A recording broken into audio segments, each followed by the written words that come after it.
Congratulations. You just started a war with the galaxies. Ultimate killers. The sky turned orange at 6:14 in the morning and I already had my rifle in my hand before I understood why.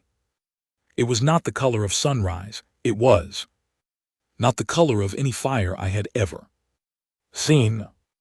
It was a deep burning amber that rolled across the clouds from east to west like the atmosphere was being peeled back, layer by something enormous, passing close overhead.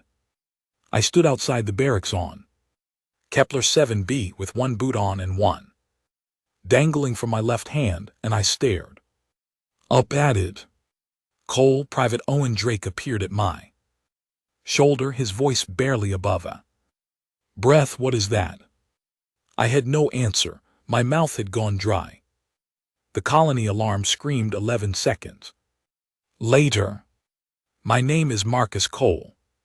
I was 24 years old when the Vreth came. I had been stationed on Kepler 7b for 8 months as part of a small Earth defense garrison.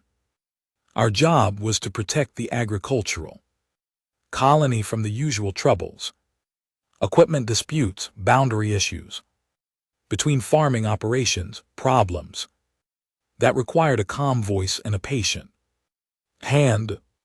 Nobody prepared us for this.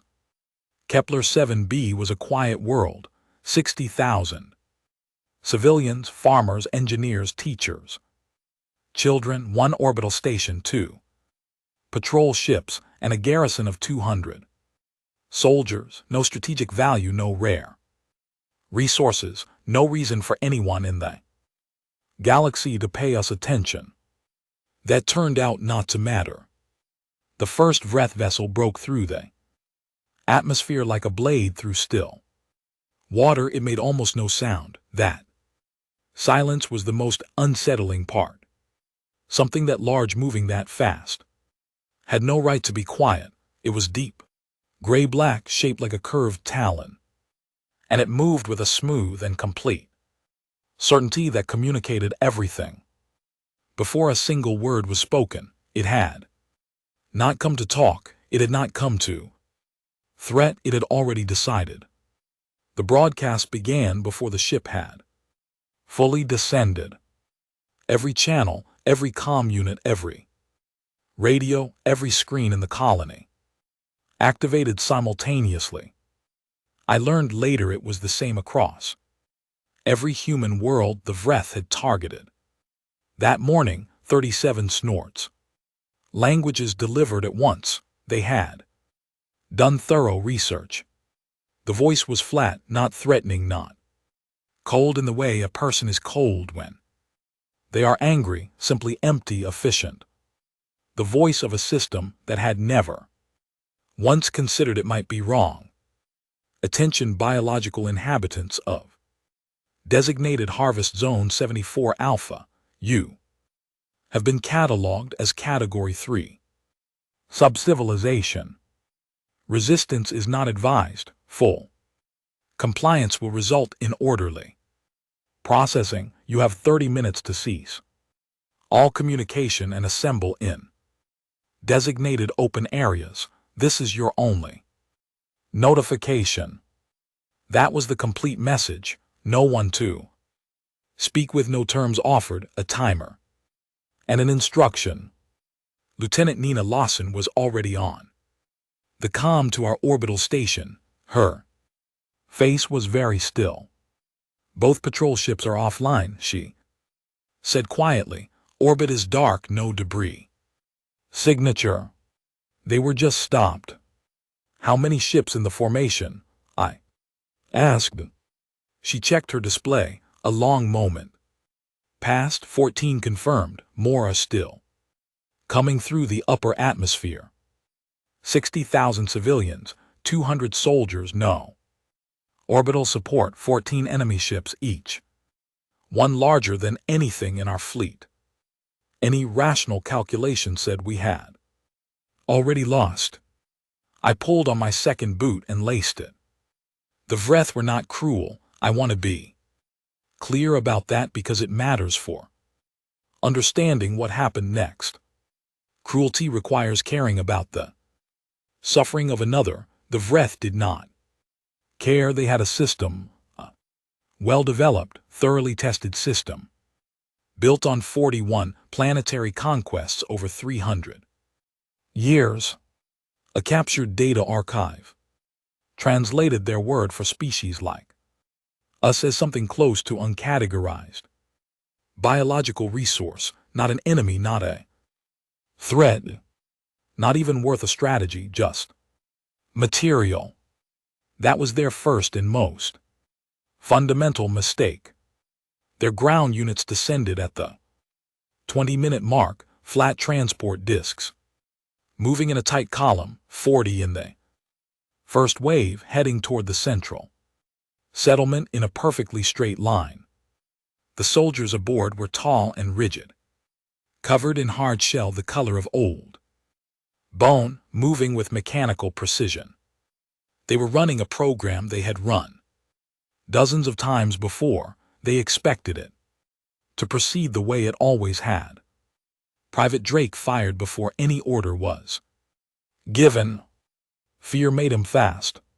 His shots hit two soldiers in the front rank, and both of them went down clean, not stumbled, not retreated down. The formation stopped.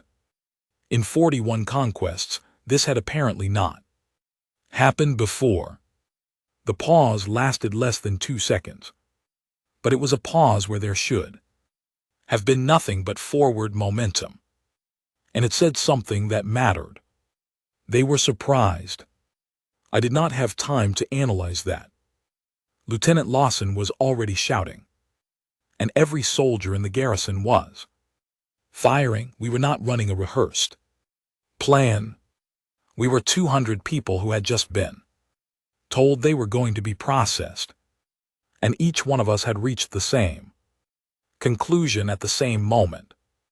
They pushed us back. That was inevitable. Better weapons, heavier armor, larger numbers, and the practiced efficiency of a force that had never encountered meaningful resistance. We lost 17 soldiers in the first 20 minutes. They lost 9. That number should have been far more lopsided. Their communications shifted from slow and steady to rapid and clipped. We could hear it in the frequency patterns. We held the agricultural storage complex for 6 hours. We were not winning. Holding is not winning, but we were making them pay for every meter, and that was more than their system had accounted for. At hour 4, a signal arrived through a low-power channel that a civilian engineer named Claire Webb had kept alive using a relay buried under the water processing unit. She had no military rank. No one had told her to do it. She had decided it needed doing, and she had done it. The message was from Earth Combined Command. Other colonies were fighting back. Not just Kepler 7b. Across every human-settled world, the Vreth had targeted in their opening push. People were refusing to comply. Some had already lost significant ground. None had surrendered. The Vreth broadcast had gone to the entire galaxy.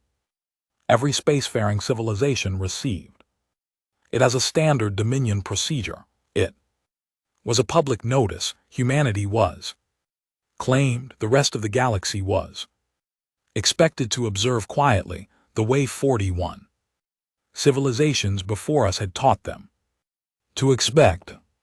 What the galaxy observed that day was nothing it had expected. At hour 6, one of our patrol ships reappeared on scope. Its crew of 11 had been playing dead in the debris field near the orbital station, drifting outside scanner range, making repairs by hand. The pilot, a woman named Greta Lane, had held a conduit together with wire. Stripped from her seat harness, the ship had no logical reason to be operational. It fired anyway. The Vreth command vessel above our colony took a solid impact to its lower section and rolled hard before stabilizing, not a killing strike but across their entire formation. Every commander received the same data point simultaneously. Their system said this should not be possible. Somewhere in the wider galaxy, other species were watching, placing measured bets on how many weeks humanity had left. A few were generous enough to guess months.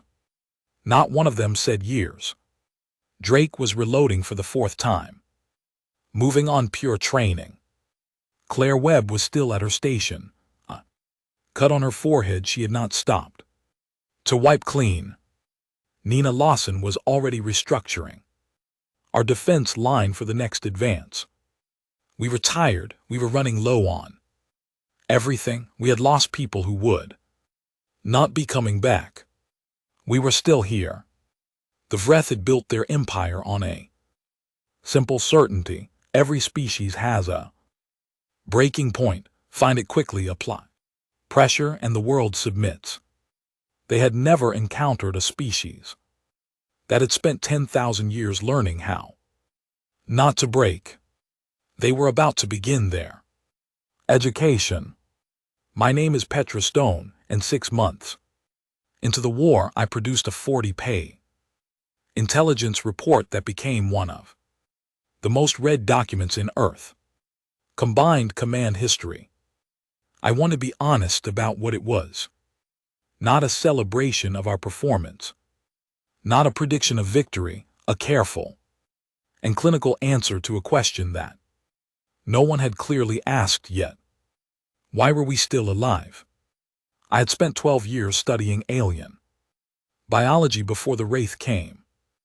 Atmospheric organisms on remote moons, deep water chemical systems on ocean worlds, quiet, patient, entirely non-threatening work. When the war started and combined command pulled every analyst they could find, I expected to be assigned somewhere peripheral. Instead, I found myself buried in engagement records, intercepted communications, and medical reports from 43 separate combat actions across 12 worlds. What I found was not what the commanders expected.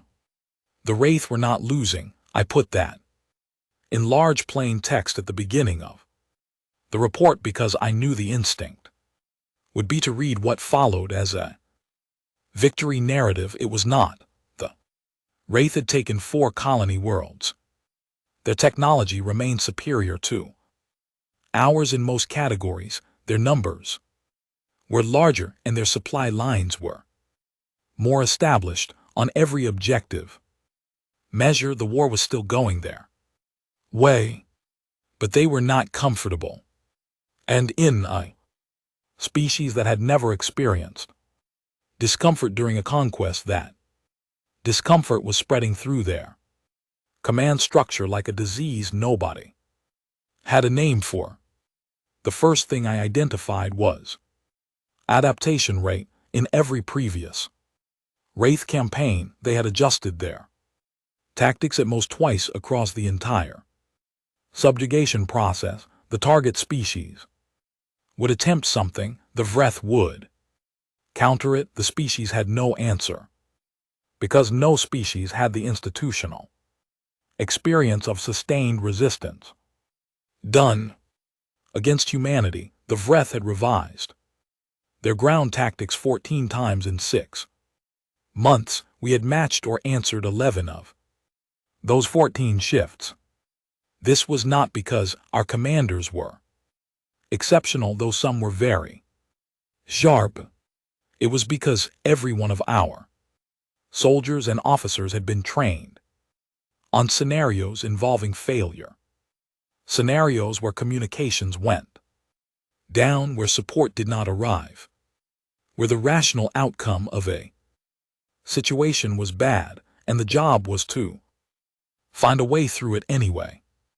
Human military history is, at its core, a continuous curriculum in recovering from catastrophe. The Vreth had no such curriculum. When their previous opponents failed, they submitted. There was no next phase to plan for. The second thing I identified was physiological. It took me 2 full weeks of medical data review to accept what I was reading. Vreth soldiers had a neurological response to serious injury that essentially suspended their higher cognitive function, not death but something close to a forced shutdown, a biological protection that had evolved over millennia. A badly wounded Vreth soldier ceased to be a combatant almost immediately. It was in its own way a compassionate system. It was also the source of every projection error the Vreth had made about us. Humans in pain continued to operate. Humans with injuries that should have ended a fight did not end the fight. Field medics reported soldiers continuing to function through conditions that had no precedent in Vreth combat models, not because they were unaware of their situation, but because they had chosen to continue anyway. That distinction, the difference between cannot stop and will not stop, was invisible in the Vreth data. Their casualty math assumed a clean, direct relationship between physical damage and fighting capacity. Against humans, that math was consistently wrong. There was a Vreth field commander who became something of a legend in our intelligence division. His translated designation was Sector Cast Prime Oding. Over 6 months of intercepted communications, his reports went through a clear progression. In month 1, confident dispatches filled with standard operational language. In month 2, a careful note of puzzlement. In month 3, something that read like alarm filtered through the rigid formality of Vreth military convention. His final report, submitted before he was pulled from command, read in translation: the engagement parameters of this species do not conform to established models. Every projection has required revision.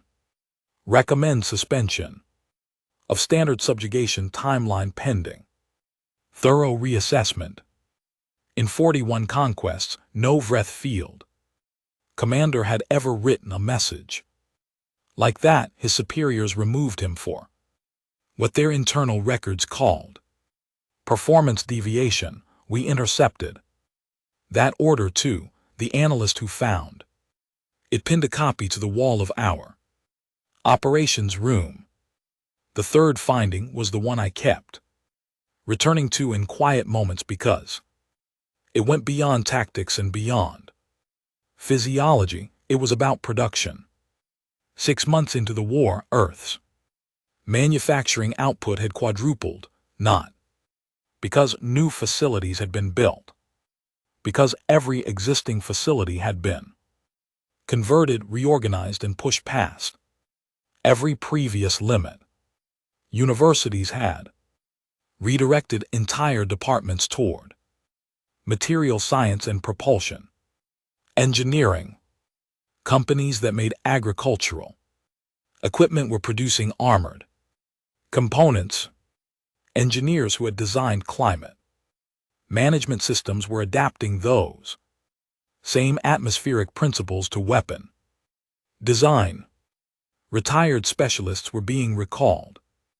Young people were enrolling in accelerated technical programs at a rate that no projection model had anticipated. The Vreth analysts who captured our early cargo manifests reportedly ran the numbers 4 times before accepting them as accurate. A field intelligence report we eventually translated noted that the review team had confirmed the figures and that the original analyst had flagged the situation as categorically without known precedent. That note was filed and dismissed. It was a mistake that cost them 6 consecutive engagements in the months that followed. I finished my analysis and added a final section that I almost cut because it felt like it stretched beyond my assignment. It concerned a sane observer named Voorhees, attached to the Galactic Neutral Assembly, who had been sending increasingly unusual reports home since the first week of the war. One of those reports had been passed to our intelligence division by a sane diplomatic aide who appeared to have developed genuine personal concern about where this was heading. Voorhees had done something no Vreth analyst had ever done. Read the complete available record of human historical conflict from beginning to end. What they found was not a history of effective warfare.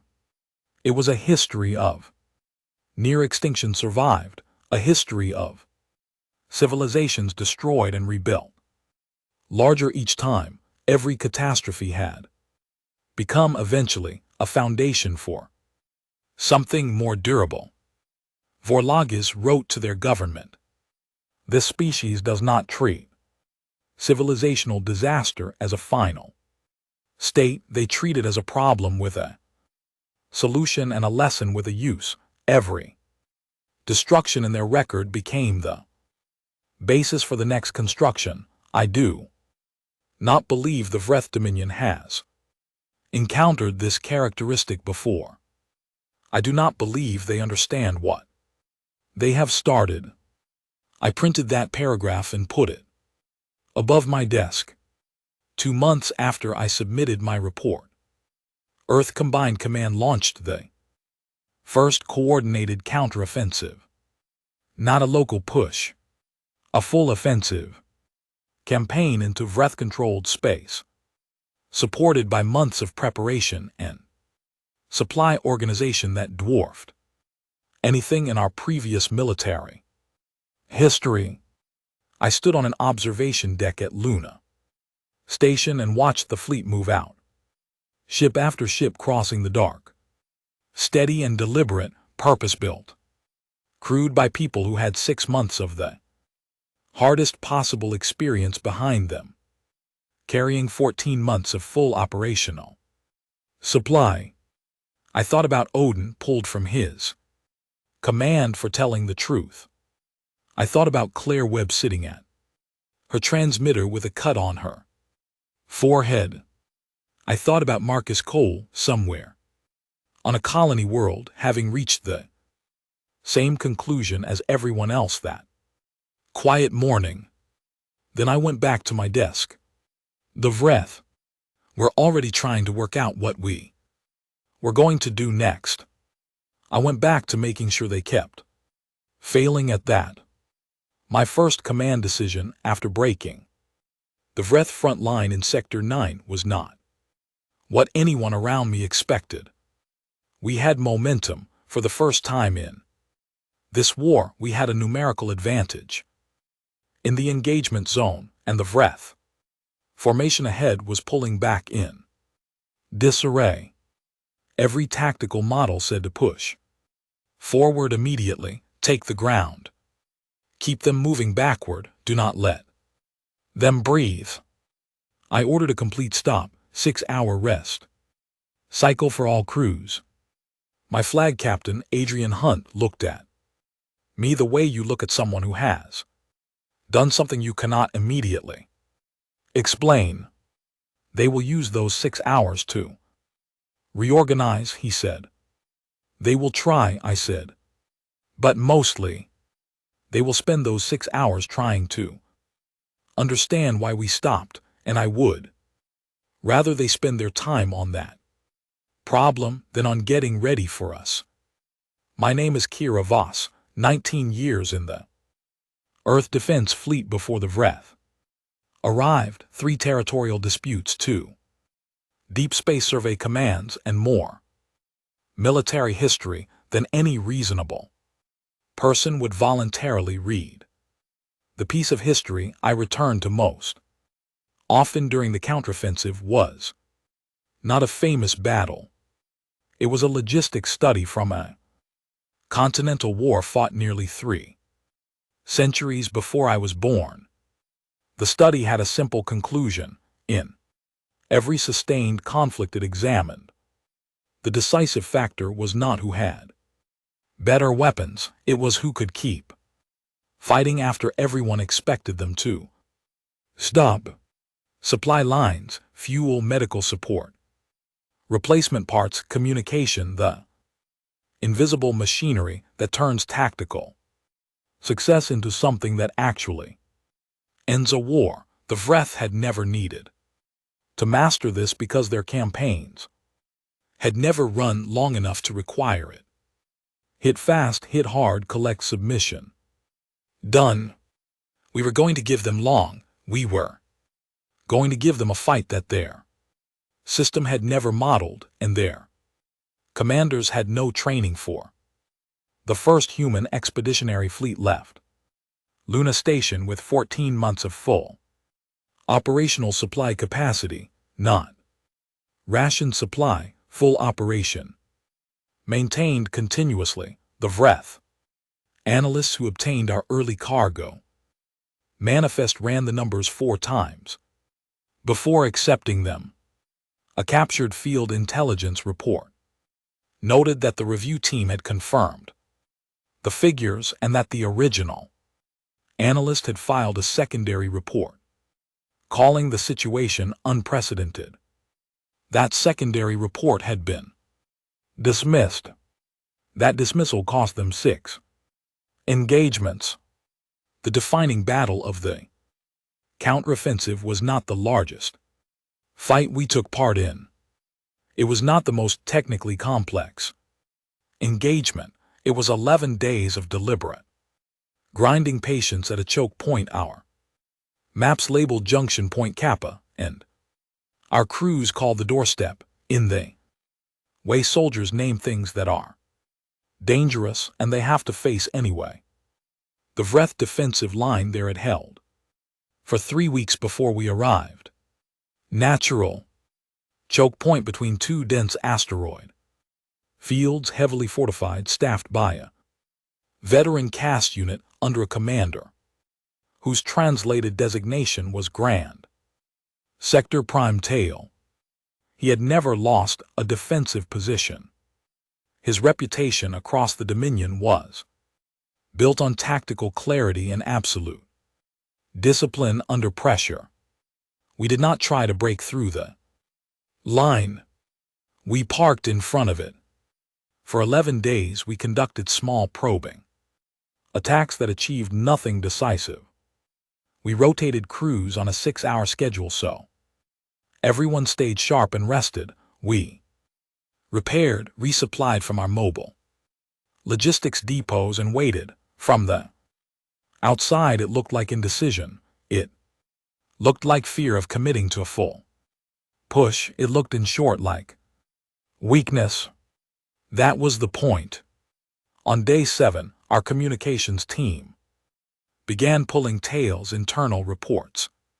He was filing with increasing frequency and increasingly compressed language, describing our behavior as without precedent in his operational training. He could not understand why we were not attacking in force or withdrawing. We matched nothing in the strategic models he had ever worked with. He had begun rerouting his own supply chains to sustain his extended defensive hold. His fleet was drawing down on reserves that had been designated for the next phase of the campaign.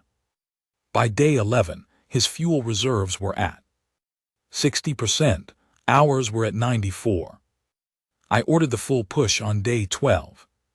His line held for 9 hours, then the left flank gave way, then the center Tail retreated in good order because he was a skilled commander and he made the right call once the position became Unsustainable.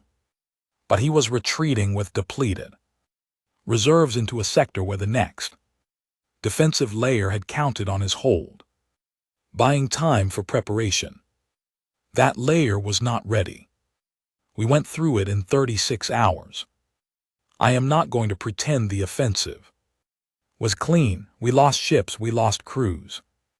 Some of those losses were people I had known for a decade, people whose names came to me before I was fully awake, some mornings, and have not stopped since.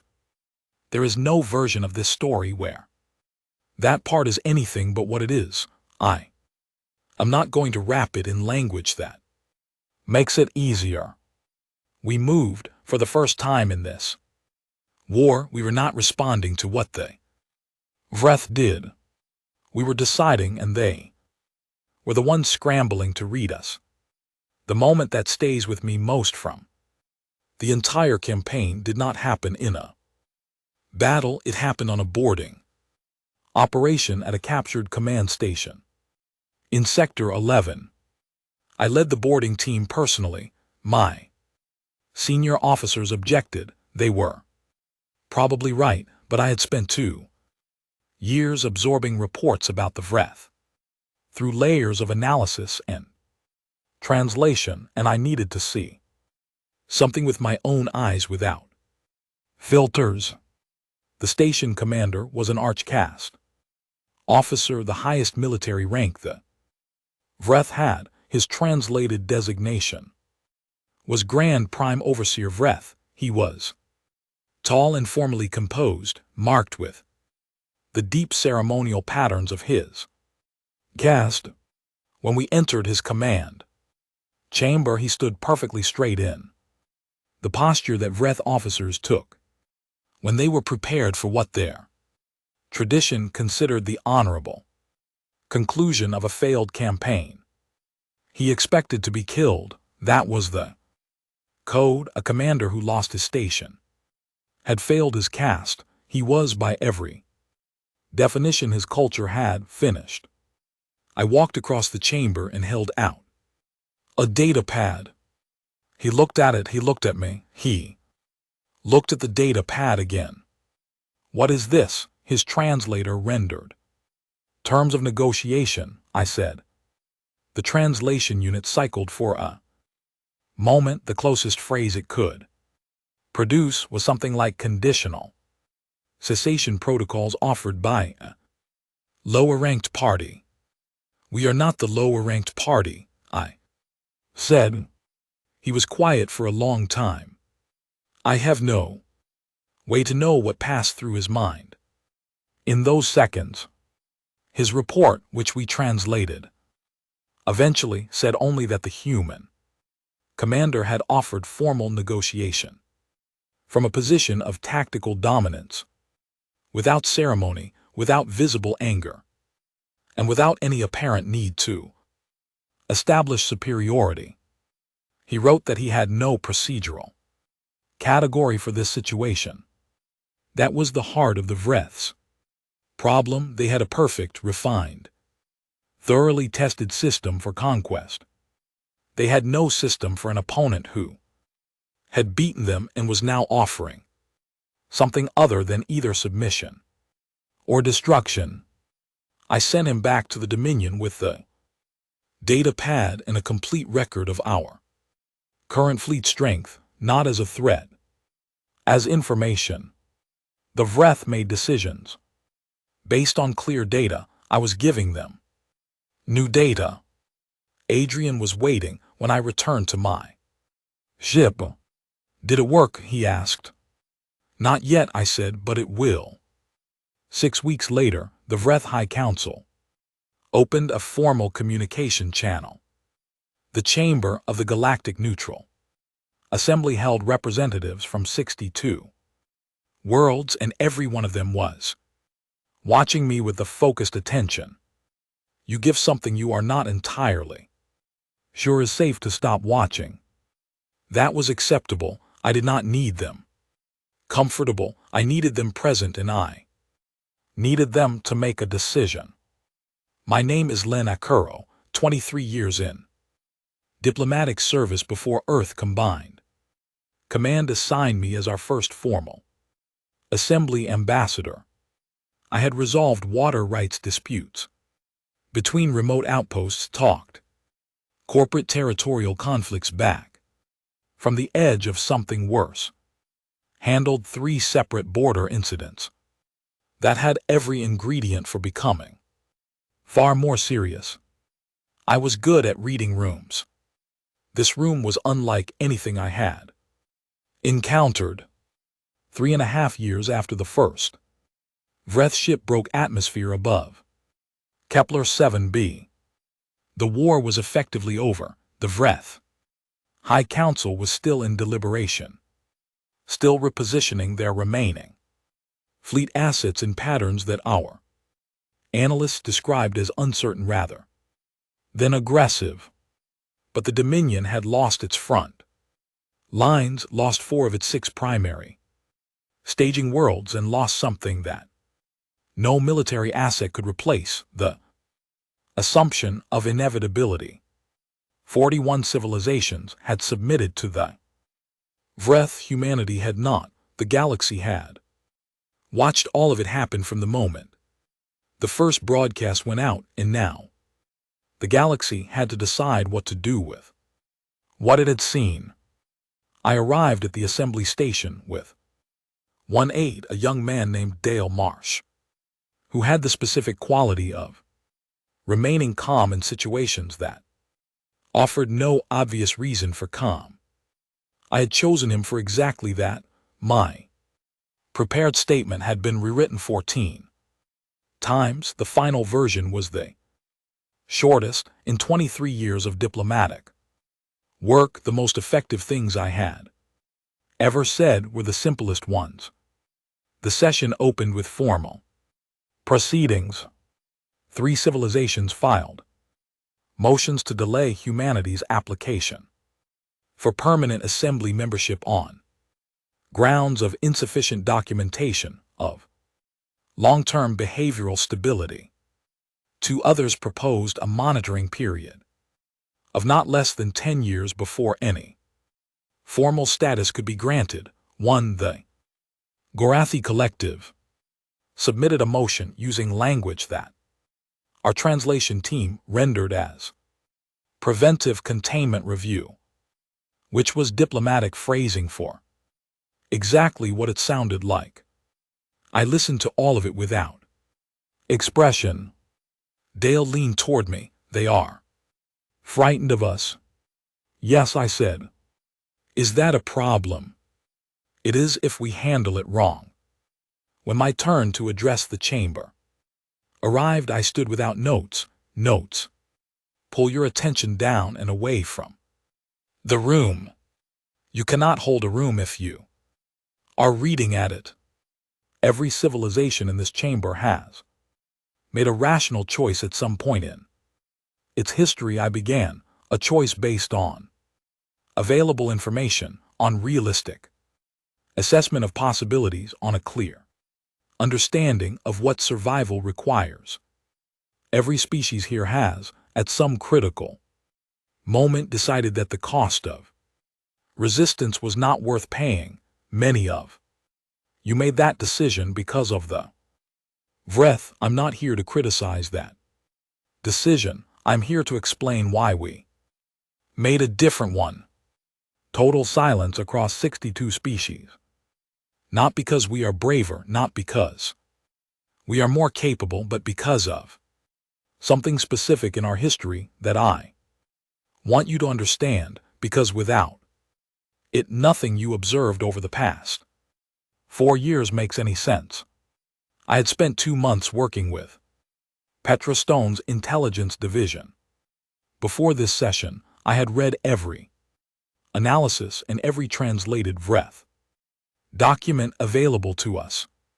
I had also read, at the suggestion of the Sane Observer Vorias, the full historical archives of 3 civilizations that the Vreth had absorbed before this war began. Species that had been our equals in technology and social organization.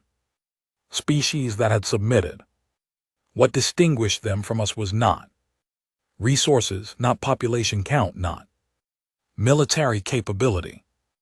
It was the specific texture of our history.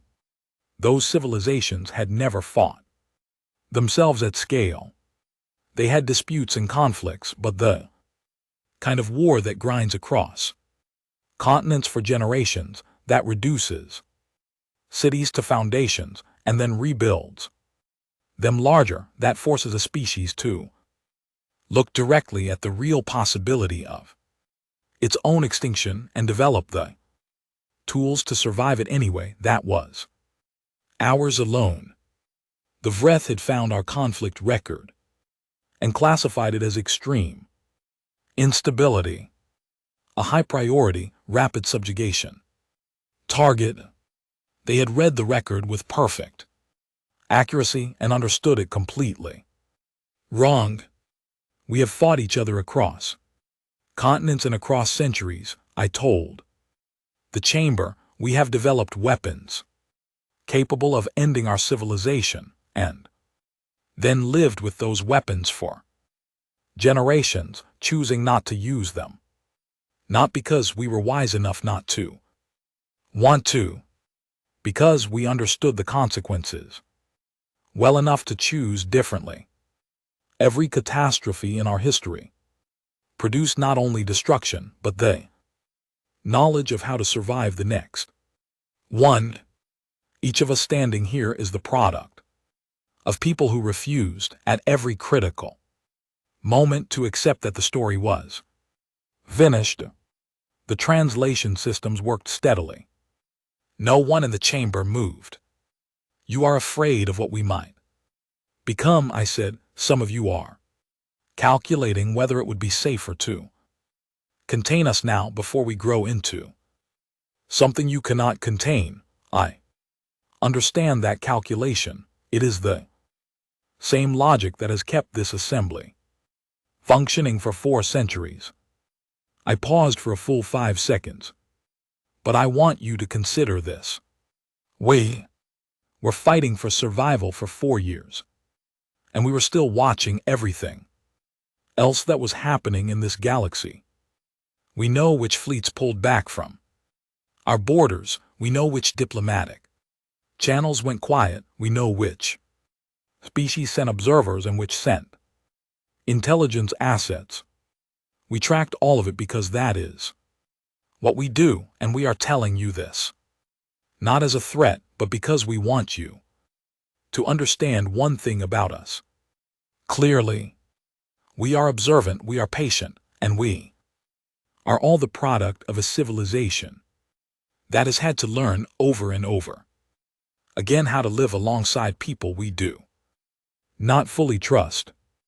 A ripple of movement moved through the chamber. We are not asking to be welcomed, I said. We are asking to be included. There is a significant difference.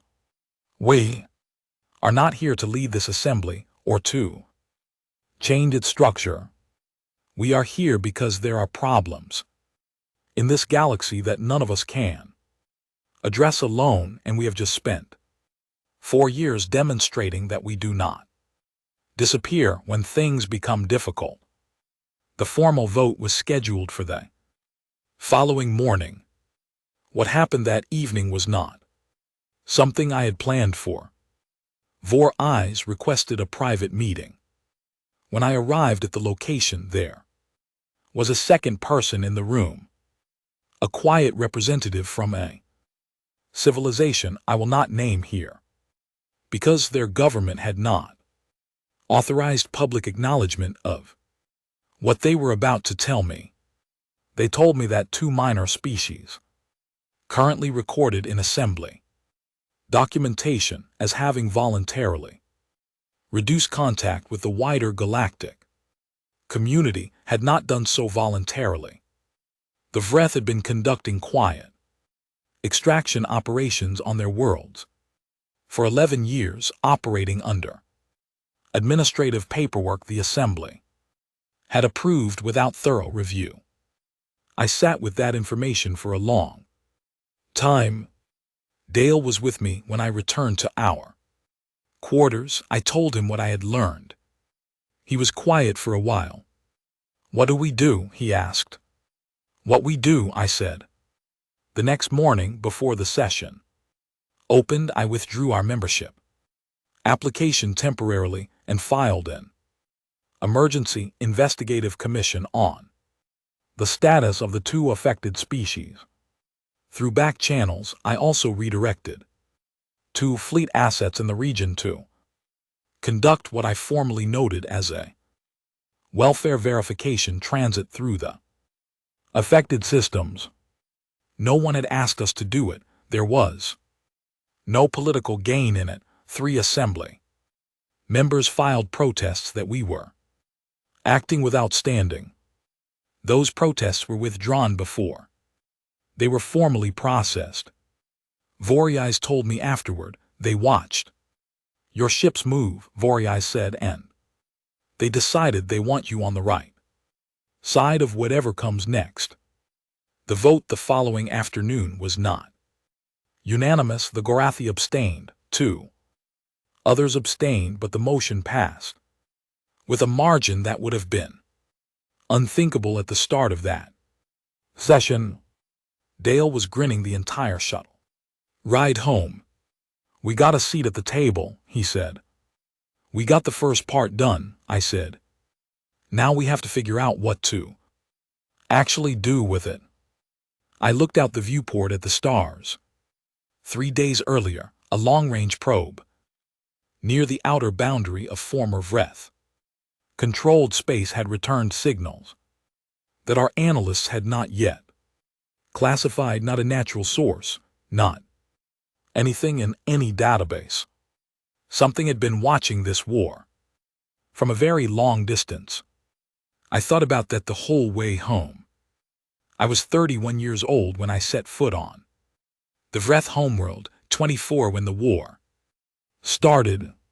I had spent the 7 years between those two moments covering more distance than I can meaningfully measure, losing more people than I want to try to count, and becoming so thoroughly different from the person who stood outside a barracks with one boot in his hand that sometimes I looked in a mirror and needed a moment to find myself in the face looking back. The Vreth homeworld was called Vreth Prime in our phonetic rendering. It was cold, not the brutal cold of a hostile climate, but a deep and persistent chill that settled into your joints after a few hours outside and stayed there. The sky was dark gray-green, heavy with clouds that never quite broke. Buildings were tall and angular, constructed entirely for function, with no curves, no softness, no concession to decoration. Everything was built to last, and built to purpose. Looking at those buildings, I understood something about the Vreth that no intelligence report had fully conveyed. They were not a species that had chosen efficiency as a philosophy. They were a species for whom efficiency was simply the default condition of existence. Their entire civilization was organized around the elimination of waste, wasted time, wasted material, wasted motion. Even their conquest program at its foundation was a resource management system, an empire-wide effort to eliminate what they considered the waste of uncoordinated, independent civilizations.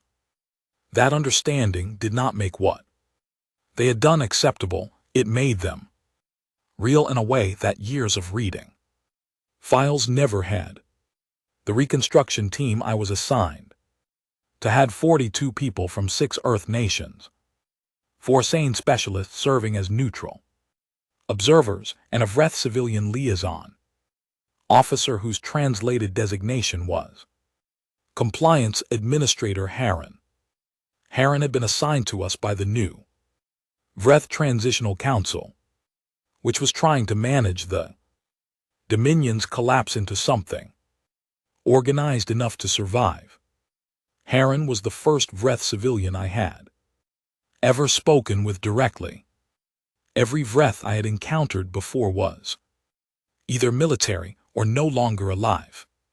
Standing in the intake bay of our temporary compound outside the capital district, I realized I had been carrying a mental image built over 7 years of combat that had nothing to do with the individual in front of me. Heron was nervous. The shell shifted slightly, the compound eyes moved in a pattern that our team's xenobiologist, a sharp young man named Chris Arden, identified as the Vreth equivalent of anxious fidgeting. Heron was nervous about meeting us. That hit me harder than I expected. Administrator Heron, I said through the translation unit, my name is Marcus Cole. I'm heading the Human Reconstruction Liaison Team. We are here to work with your Transitional Council on infrastructure and supply restoration. We are not here to direct your decisions. We are here to help carry them out. Heron was quiet for several seconds. Then the translator rendered, "You are smaller than I expected." I looked at Chris. Chris looked at me. Fair enough, I said. The work was hard in a way that was entirely different from combat. Combat has a clear direction. The problem is coming from somewhere and you push back. Reconstruction has no direction. Problems arrive from everywhere simultaneously, and they are all equally urgent, and none of them respond to force. The Vreth civilian population of Vreth Prime was approximately 900 million. Roughly 40% of them were warrior caste, or caste adjacent, meaning their entire social identity had been organized around the Dominion's expansion operations. That structure no longer existed. The supply networks it had sustained no longer existed. 4 out of every 10 people on this world had no established framework for what they were supposed to do now. Our first week was consumed by food distribution systems. The Vreth civilian infrastructure was functional in isolation, but it had been designed to route resources inward from occupied worlds, and that pipeline was gone. Heron walked me through the logistics with careful precision. His snorts was thorough and exacting, and he asked exactly the right questions at every stage. By the third day, I had stopped thinking of him as a former enemy and started thinking of him as a very capable colleague, and I was not entirely sure what to do with that. Back on Earth, the political situation was not clean.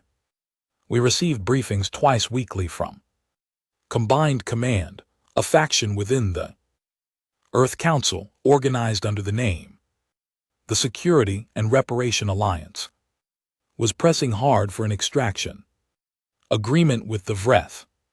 Formal reparations in the form of raw material access, planetary resource leases, and mandatory technology transfer obligations. The numbers they proposed were not punitive by accident. They were structured to ensure the Vreth remained economically dependent for decades. Ambassador Akoro was contesting this in every chamber available to him. Petra Stone had submitted a secondary analysis showing that a Vreth civilization kept in structured dependency was several times more likely to produce a serious destabilization event within 20 years than one given a genuine framework for recovery. The modeling was careful and well-sourced. The Alliance called it speculative. I received a short personal message from Lynn Akoro in our second week. It said, "What you find on the ground matters. Write it down, send it, all of it." So I did. I wrote about the Vreth children I saw. In the distribution lines, their shells were pale, the color of fresh bone, before it ages, and they moved with a quiet uncertainty that was completely different from the rigid efficiency of the adults around them. I wrote about the residential districts, where entire caste compounds had gone silent because the social structures that had defined them no longer existed, and no one had given anyone guidance on what came next. I wrote about the craft work I found in market stalls, unexpected and intricate, geometric and genuinely beautiful, made by people who had apparently been producing it in private for years, because their caste code had not included it as an authorized activity. I wrote about Heron sitting at our shared planning table at the end of the fourth day, looking at a supply network map, saying quietly through his translator, the council built all of this to move outward. None of it was designed to move inward. Everything was built to take, not to circulate. I sat with that for a moment. That is something you can change, I said. He looked at me. Can it be changed? Yes, I said. It is hard and it takes time, and it requires convincing a great many people who benefited from the old system that the new one is worth their effort, but it is possible. We know it is possible because we have done it, not perfectly, not always, but enough times to know the direction is right. He was quiet for a while. Then, your species does that, changes direction. Sometimes, I said, when we manage to agree on which direction to go. Your internal political communications suggest that agreement is not always straightforward, he said. It was the most precise way anyone had ever described the current Earth Council situation. No, I said, it is not always straightforward. I reports when Alana Coro, and from there eventually into the Earth Council chambers. Whether they made a measurable difference, I cannot say with certainty. What I know is that the security and reparation alliances, most aggressive proposals, failed their votes by margins that had not existed 3 weeks earlier. The final agreement included material assistance obligations, but structured as temporary and declining, tied to benchmarks for Vreth civic stability. Not extraction, not dependency. A defined timeline toward genuine recovery. It was not perfect. The representatives who had wanted harder terms were still present, still watching, still ready to revisit the question if conditions shifted. That pressure was not going away, but the framework was something I could look at without flinching. The hardest day of the assignment came in week 5. A community in the Eastern Capital District had been experiencing sustained civil tension between former warrior caste residents and the technical caste population. The technical caste residents were adjusting. They had skills the new economy could use immediately, and a social identity that did not collapse without the dominion structure to support it. The warrior caste residents had neither. They had held status and purpose within a system that no longer existed, and the gap between where they had been and where they were was a dangerous pressure, with nowhere to go. Heron and I went to the district together, no official escort, by mutual agreement. He had proposed it and I had agreed because I trusted his read on his own people more than I trusted the briefing documents by that point. We spent 4 hours in a community hall with former warrior caste residents who had never in their lives been in a room with a human and simply talked. The Conversation was slow and awkward. Through the translation units, they asked me things about the war that no analysis had ever captured because the analyses were built on our perspective. They wanted to know what it had felt like to fight the Vreth when everything in your situation said you should have already stopped. I answered honestly, it felt like the most frightening experience of my life. I told them, and also the most clarifying when everything else falls away and the only real question is whether you are going to keep moving forward or stop. You find out something about yourself very quickly. One of the warrior caste men, old enough that his shell had developed the deep, clear's throat, amber tinting that Vreth biology associated with advanced age, was quiet for a long time after my answer. Then he said, "Your species was afraid," and continued anyway. "Yes," I said. "Our doctrine classifies that as irrational behavior," he said. "Your doctrine was wrong about us," I said. "That is why we are sitting in this room together instead of the other outcome." He was quiet again. Then he made a gesture that Chris Arden later identified after reviewing everything in the xenobiological archive as the Vreth expression of acknowledgement between two individuals who have reached a genuine understanding across a significant divide. I did not know what to do except nod back. On the morning of the 42nd day, a message came through on the combined command frequency outside the normal briefing schedule. It was from Len Akoro, marked urgent. Voorhees had requested direct communication with a human reconstruction team on Veth Prime.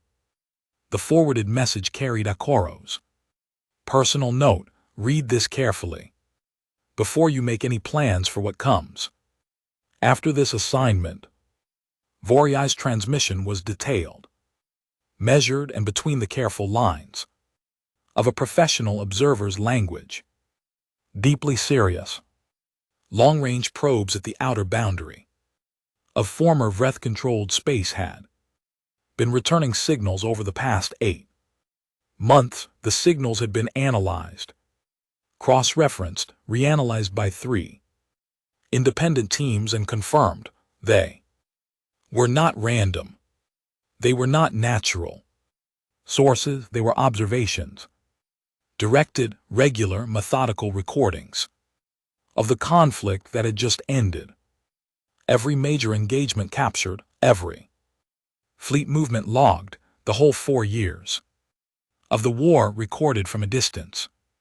Whatever was producing the signal was not in any archive available to any species in the known galaxy. Voorhees added a second piece: the Vreth High Council held a classified historical archive that had not been included in the materials turned over during the armistice process. Voorhees had access to partial summary through back channels.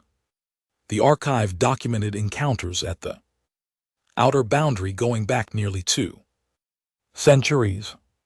Brief contacts quickly ended, each time assessed by the Vreth as beyond current engagement capacity and flagged for future strategic consideration.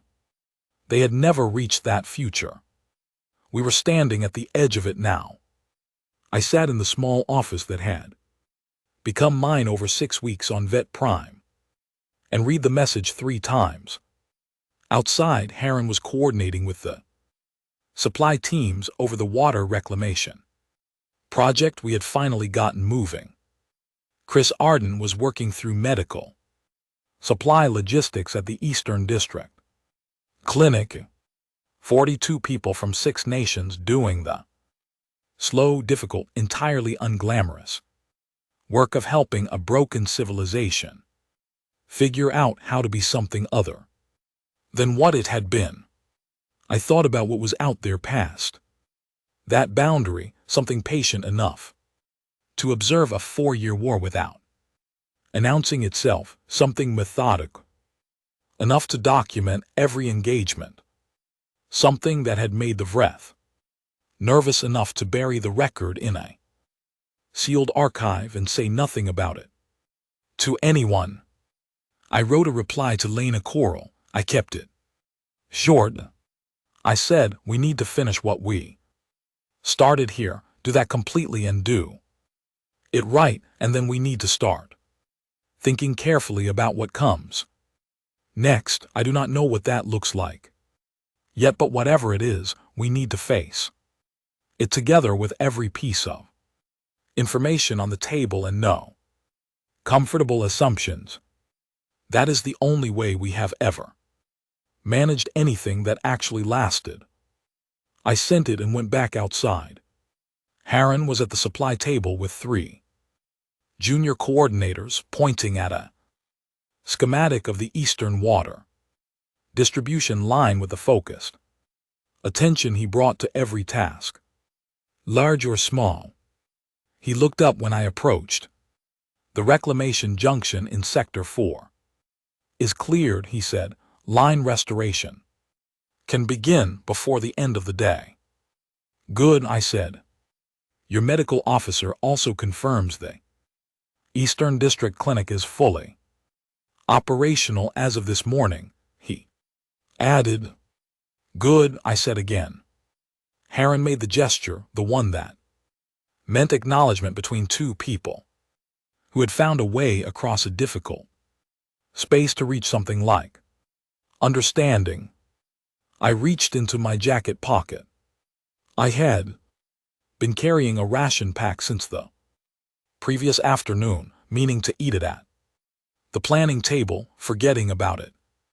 Carrying it again, I pulled it out and opened it, standing there in the cold, gray-green morning air of a world that a year ago had been an enemy capital. It was not good food, dense and dry with the flavor of compressed material and a distant suggestion of something that might once have been bread, nothing like home, nothing like the kind of unhurried breakfast that belongs to mornings when you do not know what is coming. But the sky above me was still, no orange in the clouds, no sound of anything falling or breaking, just the cold and the wind and the sound of Harren's team working on the water lines, and somewhere on the other side of the compound, Chris Arden's voice going through a logistics checklist.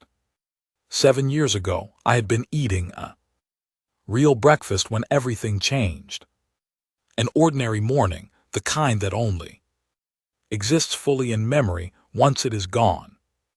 This was not that. This was dry rations on a cold alien world with work that would take years and problems that had no clean solutions and something unknown waiting past the boundary of everything we had mapped. But we were here, all of us still here, still moving, still doing the next necessary thing without waiting for someone to tell us it was possible. Whatever was out there watching us, whatever had been recording and waiting and measuring the war we had just finished, it was going to find out the same thing the Vreth had found out. We do not stop, we do not fold, we get tired and we get hurt and we lose people. And we keep going anyway because that is what we have always done, and because somewhere inside the long history of everything we have survived, we learned that forward is the only direction worth committing to. I finished the ration pack. I tucked the wrapper into my pocket because I had learned long ago not to leave anything behind that you do not have to. Then I went back to work.